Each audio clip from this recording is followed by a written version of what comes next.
चलो भाई देखो अब मैं क्या कर। देश के लोकप्रिय प्रधानमंत्री ने ये बताया कि रेवड़ी कल्चर, मुफ्त का कल्चर, ये आखिर कब तक चलेगा। कहीं ना कहीं इसका कोई सीमा निर्धारित होनी चाहिए। यही नहीं, अभी और सुनिए। और रिजर्व बैंक ऑफ इंडिया ने बहुत अच्छा रिपोर्ट जारी किया है।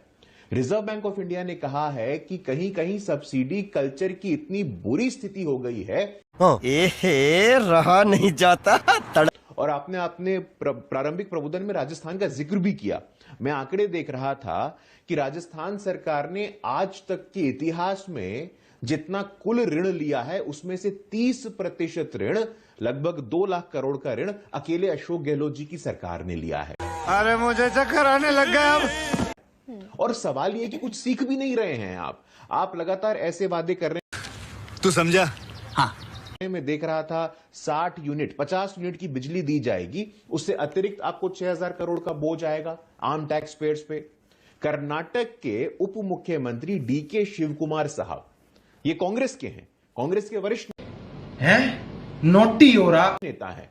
कर्नाटक के उप मुख्यमंत्री डीके शिव कुमार साहब ऑन रिकॉर्ड इस बात को कहते हैं कि जो गारंटी हमने दी थी उस गारंटी को हम पूरा कैसे करेंगे, उसके लिए चुनौतियों का सामना करना पड़ेगा। उसके लिए वहां की विधायक फंड में भी कटौती की गई है। तो शिकायत कांग्रेस के अंदर से ही हो रही है। तो राजस्थान और कर्नाटक एक ताजा उदाहरण है। आपने अपने प्रारंभिक प्रबोधन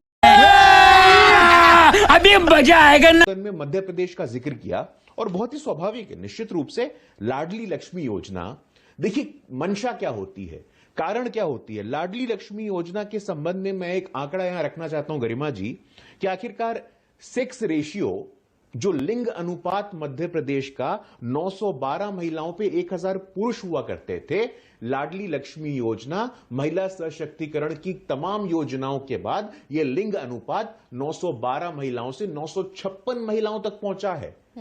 और मध्य प्रदेश का केस अलग है। मध्य प्रदेश में 2002-2003 तक जो कांग्रेस की सरकार थी, तब मध्य प्रदेश के बजट का आकार 23,000 करोड़ था। आपने खुद कहा कि अब 3.25 लाख करोड़ हो गया है।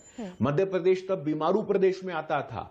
बिहार, यूपी, मध्य प्रदेश, राजस्थान, तो वो बीमारू प्रदेश से निकल करके आज मध्य प्रदेश एक इन्वेस्टमेंट का, ग्रोथ का इंजन बन के खड़ा हुआ है। तो अब संभव हुआ है। तो डॉक्टर गुरु ये माना जाए फिर, डॉक्टर गुरु आलोचना यानी कि कांग्रेस के नक्शे कदम पर चल रहे हैं आप 1000 रुपए, अभी मैंने कहा भी कि लगभग 1.25 करोड़ महिलाओं के खाते में चला गया 1000 रुपया। कांग्रेस ने कहा हम 1500 देंगे। आपको याद आ गया कि भाई कहीं बाजी ना मार जाएं, तो आपने 1250 कर दिया और आगे टैगलाइन चिपका दी 3000 रुपए की।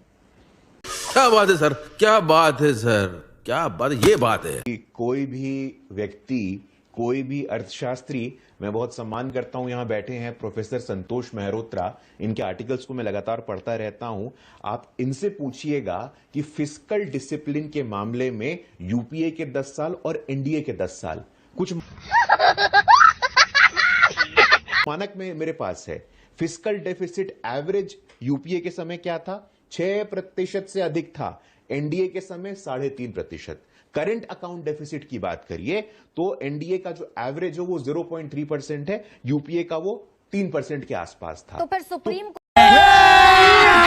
अभी मजा है। खर्चा कितना हो, इनकम कितना हो, एक बात का जवाब दीजिए डॉक्टर गुरु, एक सेकंड, एक बात का जवाब इसका तो दे दीजिए ना। ठीक है, आप फिस्कल डेफिसिट पर जा रहे हैं, कंपेयर कर रहे हैं, अभय दुबे बैठे हैं, अभय दुबे के लिए भी मेरे पास बहुत सारे सवाल हैं, लेकिन इस बात का जवाब दे दीजिए कि ये जो महिला सशक्तिकरण, ये 1500 के बाद याद आया 1250 रुपए कर देंगे, 3000 कर देंगे। ये बड़ी अच्छी बात कही आप।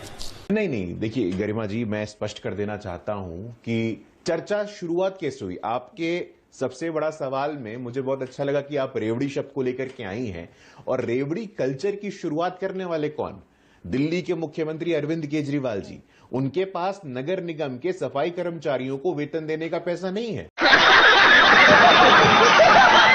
उनके पास पंजाब में दलित छात्रों को स्कॉलरशिप देने का पैसा नहीं है, लेकिन ये भी मुफ्त कर दीजिए, वो भी मुफ्त कर दीजिए। कहीं ना नहीं, तो कहीं ये मध्य प्रदेश में जो, वही तो पूछा मैंने डॉक्टर गुरु आपसे, रुकनी चाहिए। बैठे हैं भाई जस्मिन शाह बैठे, तो वही तो पूछ रही हूँ कि वो करे तो रेवड़ी कल्चर है।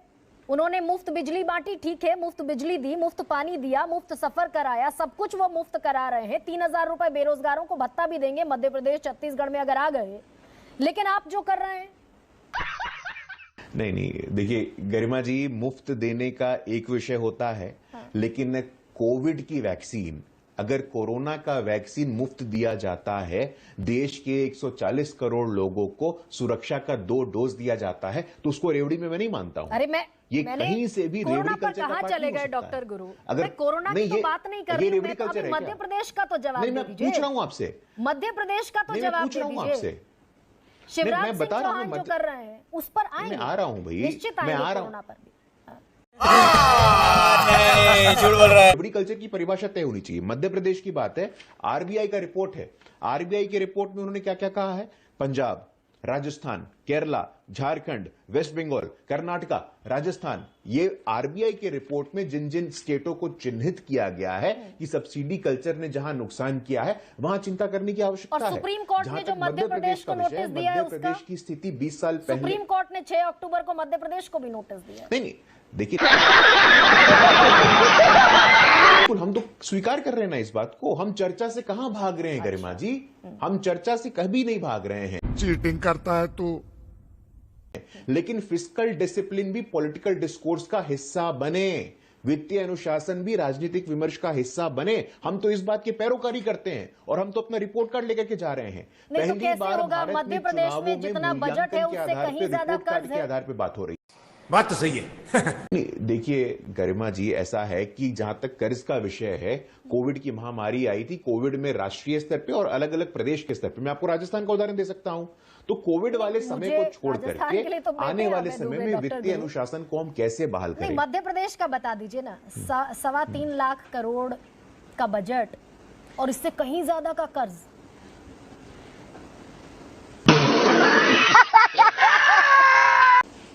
और प्रधानमंत्री खुद कह रहे हैं, निश्चित रूप से देखिए, प्रधानमंत्री ने खुद कहा कि हम अपने आने वाली पीढ़ियों पर कर्ज का बोझ लाद रहे हैं, ईमानदार टैक्स पेयर पर कर्ज का बोझ लाद रहे हैं। ये तो प्रधानमंत्री कह रहे हैं। क्या बात है सर, क्या बात है सर, क्या बात, ये बात है। मध्य प्रदेश का मैंने आपको नहीं, तो प्रधानमंत्री जी तो कह रहे हो, तभी तो हम चर्चा करने के लिए बैठे हैं। मध्य प्रदेश में यह भी देखना चाहिए कि सेक्स रेशियो 912 से बढ़कर के 956 हो जाता है। मध्य प्रदेश में यह भी देखना चाहिए आदिवासियों के लिए जो स्कूल बने हैं वो तब कितने थे और अब कितने, जो शून्य स्कूल थे आदिवासी क्षेत्रों में, सिर्फ एक भी स्कूल नहीं हुआ करता था। रहा नहीं जाता, तड़प ही है। अगर इस पैसे का कल्याणकारी योजनाओं में दलितों के लिए, आदिवासियों के लिए, महिलाओं के लिए उपयोग हो रहा है, तो निश्चित रूप से उसका मूल्यांकन होना चाहिए।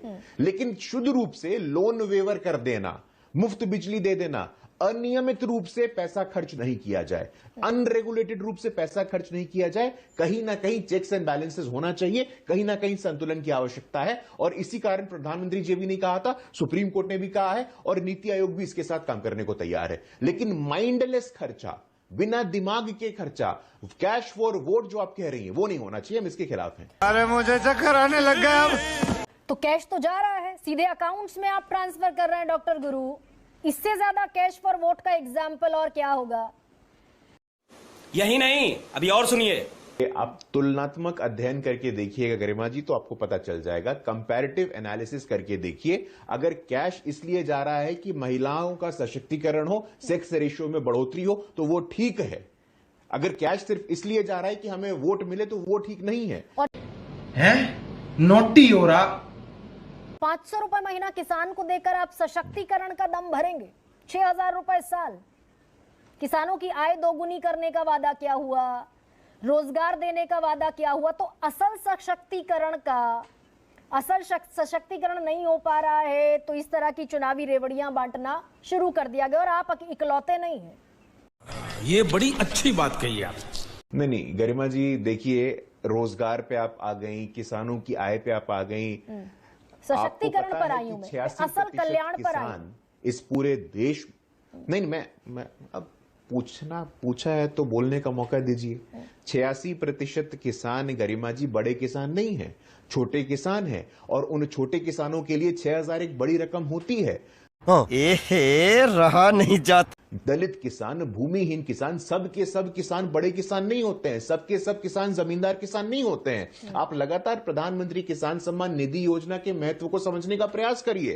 प्रधानमंत्री किसान सम्मान निधि योजना से परिवर्तन आया है। भूमिहीन किसान, छोटे किसान, दलित किसान, सीमांत किसान, किसानों का सशक्तिकरण हुआ है कि नहीं, एक बार जाकर के उनसे पूछने की आवश्यकता है। ठीक है। जो प्रधानमंत्री फसल बीमा योजना से 1 लाख करोड़ रुपए गए हैं, जो किसान आत्महत्या कर लेते थे, ऋण के चक्कर में आत्महत्या कर लेते थे, वो आज प्रधानमंत्री फसल बीमा योजना से, प्रधानमंत्री किसान सम्मान निधि योजना से सशक्त हुए हैं। झूठ बोल रहा है।